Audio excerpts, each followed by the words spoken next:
$1.1 trillion has been wiped out of the crypto market over the past month. And we like to talk about the 10/10, so October 10th event, the mass liquidation event, as kind of like the worst that could happen to crypto, right? But fun fact, as it currently stands, the crypto market is 10% or even more below the prices that we saw on that day.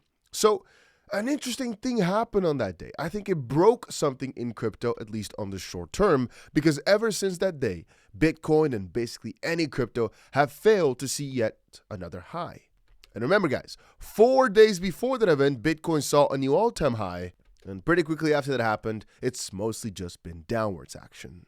Now, on the side, there's two main things that are adding to this price decline. One is basically, let's call it the Fed's policy. The odds of no rate cut at the Fed's December meeting has now sparked a majority vote, meaning the majority of people now think that the Fed won't cut the interest rate anymore in December. And going into the year, let's call it, going into the second half of the year, going into Q4, we expected that there was going to be massive rate cuts. And from massive rate cuts to slight rate cuts to no rate cuts, that's of course quite negative for the market. And on that note, apparently the Nasdaq right now is also heading towards its worst November since 2008. I took a slight look at this and it's actually quite crazy to see that November is almost always a very bullish month. As I told you before, Q4 is one of the most exciting quarters. Matter of fact, it usually is the most exciting quarter, out of which November is the best month.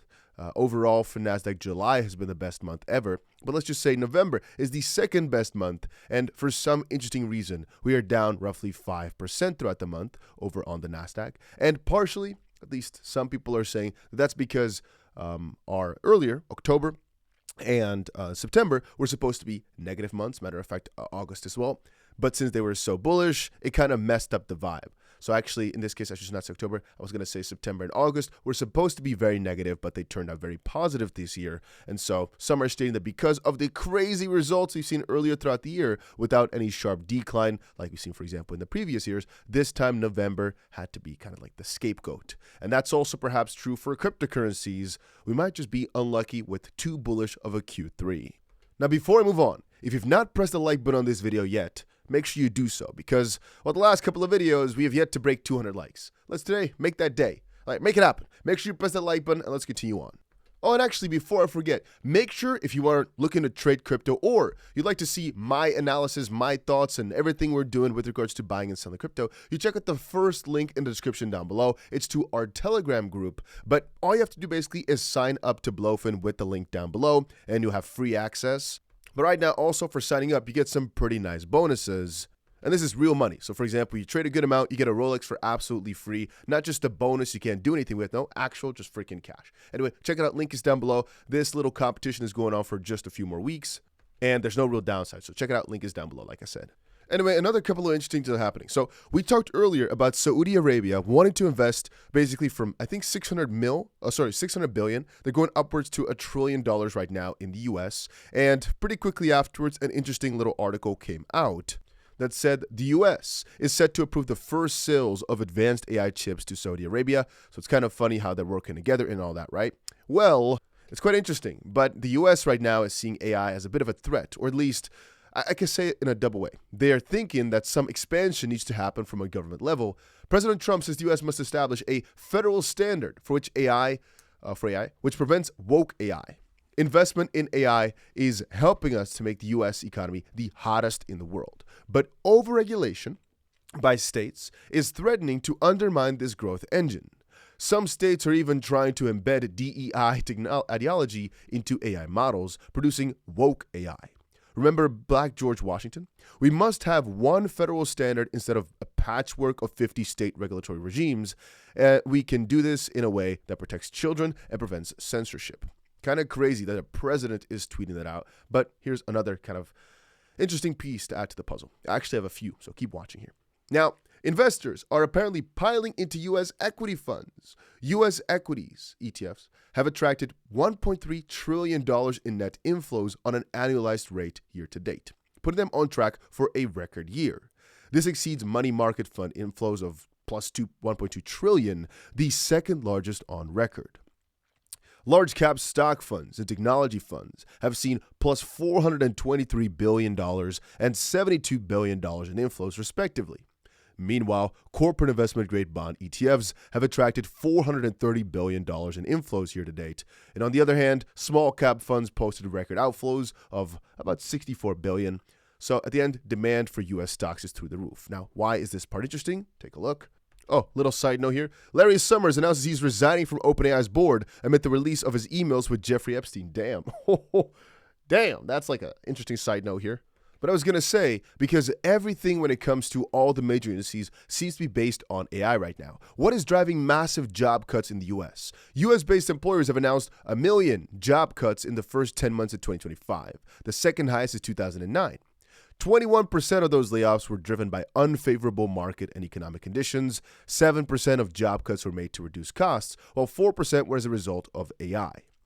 In October alone, U.S. companies announced 150,000 job cuts, the worst October in 22 years, and 33% of October's cuts were due to cost cutting and 20% due to AI. Another 13.8% due to market and economic conditions. AI automation is only part of the narrative for layoffs, but it's a pretty big deal when you take a look at the numbers. But again, the story will come around in just a second. U.S. Treasury issuances are also skyrocketing. So the U.S. government sold about $700 billion in treasuries just last week across 9 auctions over 3 days. $550 billion came from T-bills, with maturities ranging from 4 to 52 weeks.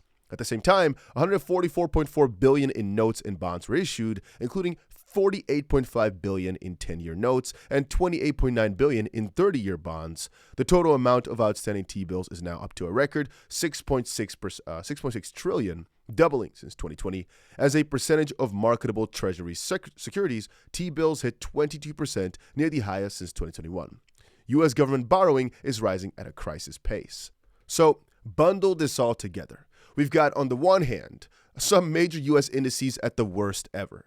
AI being absolutely rampant, foreign investment into U.S. absolutely rampant, U.S. borrowing at an absolute crazy pace, AI taking over. And on the one hand, that's crazy bullish, right? Because that's how the U.S. is attracting all this new money. But on the opposite end, that's also why a lot of people are getting fired, getting laid off.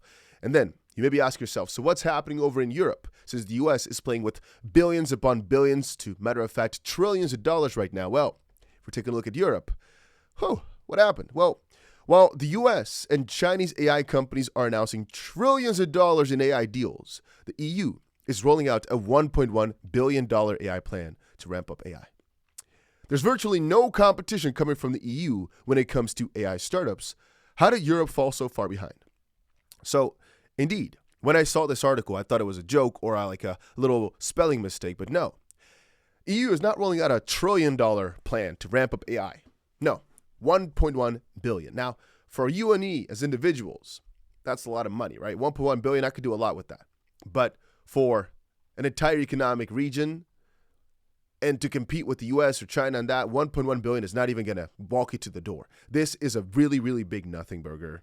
And I think this is also part of why the EU right now is going so far behind in almost any field. Then again, to counter that, who knows what the right move is? Because at the end of the day, if AI is one of the main reasons you're getting into so much debt and costing you a lot of jobs, it's a good question of whether or not you're on the right side or wrong side. And actually, talking about being on the right side or wrong side, there's a couple interesting things I've been seeing today, one of which is that Vitalik is warning that computers could break Ethereum and Bitcoin by 2028. I'll talk about this a bit further in a different video coming out later today because it's that interesting.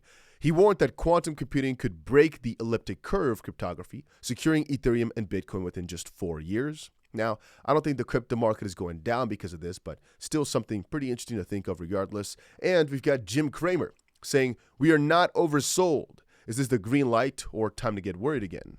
You guys already know I always like to do or see everything that Jim Cramer does as the exact wrong thing, so I do the exact opposite. But he right now said it almost feels like a cabal is trying to keep Bitcoin above 90K. So he's basically bearish on Bitcoin right now. I like Bitcoin, but I do not like any of the derivatives created to play it or game it or mine it. But the fact that he's calling right now for a cabal that's keeping Bitcoin above 90, that's just crazy to me. So Prophet here had a good saying, Jim Cramer reverse translator. It barely feels like anyone is trying to push Bitcoin below 90,000. I dislike Bitcoin, but I do like all the derivatives built to avoid it, ignore it, or exploit it. And here we go for the oversold thing. Even after all this destruction, we are not oversold. Now, this is the first time I can agree with him partially by the idea of just because we've gone down a good bunch doesn't mean we can't go down a very significant amount more. And in bull markets, we can use RSI, relative strength index, to use this oversold or overbought to some really, really crazy degree. Matter of fact, by just looking at overbought or oversold things, especially, take a look at this, right? These are all too small for me to trade. But if you take a look at how the RSI is looking, and you just look at some of the coins on the complete bottom of the spectrum, right? And again, this works significantly better in really, really bullish markets. These are sometimes very, very easy coins to scoop up because everybody's been selling them. And if that continues for a while, following a couple of different additional factors. But if you take a look at just the majority of coins at the bottom of the range, sometimes it can be nice to scoop up some of those coins at a steep discount, especially if the narrative has not failed. It's just a slight thing. Or look on the opposite side. Look at coins that have got a significantly high RSI. For example, even on a very short term, it could be, right? Manta, for example, right now, very, very high RSI, but 50 minutes is a bit too short for me. Let's just say on the 24-hour time span, right? This is a 97 RSI, completely ridiculous, depending, of course, on what's making it pump. And sometimes these can be nice to sell if you were holding the bag for the short term, or to sometimes short as well, depending, of course, on how big the coin is. But because if you take a look at Zcash, for example, the reason this becomes a bit more scary to go against is because if everybody right now has seen these posts of Vitalik saying that this could break Ethereum and Bitcoin, maybe that is a really bullish narrative for ZEC, right, for ZEC. And so the price actually continues up, even though the RSI is showcasing that it shouldn't. And the same thing could go for example, if the RSI is showing a one thing, but then, I'm not sure if this is true, by the way, I'm just sharing an example, but we've got massive amounts of a certain coin being unlocked over the next few days. Maybe that also changes everything because of people's anticipation of a certain event. But these are sometimes interesting metrics you can watch, so I'm just giving them out there. But again, the main purpose of the video here is just to remind you all, economy is in a really, really crazy spot. EU is not competing. US has two sides. On the one hand, every stock is going to crap. On the opposite end, we're seeing one of the most raging bull markets ever. And matter of fact, the fact that things are raging so hard is potentially making us a bit more bearish on the short term. Now, like I said a few times, if you're interested in trading crypto, check out the link down below to 𝗏𝗏. And matter of fact, that first link where it says join my Telegram group, that's also the same link for joining this, or, well, where you can get signals of stuff we're talking about. Of course, not financial advice, but it's all free. Doesn't cost you a single thing. And I want to say once more, if you think we're in a bear market right now, just realize that I think 99% of the time, if you just bought very, very hard going into this bear market, even though I don't think we're there just quite yet, but buy really, really hard going into the bear market, you would have in the end been really freaking victorious. It's just about not giving up and just about continuing that grind and realizing that someday it's going to be over, that it's either going to zero or to the freaking moon. And all we got to do is just be patient and wait it out. And you know what, ladies and gentlemen, that's about it.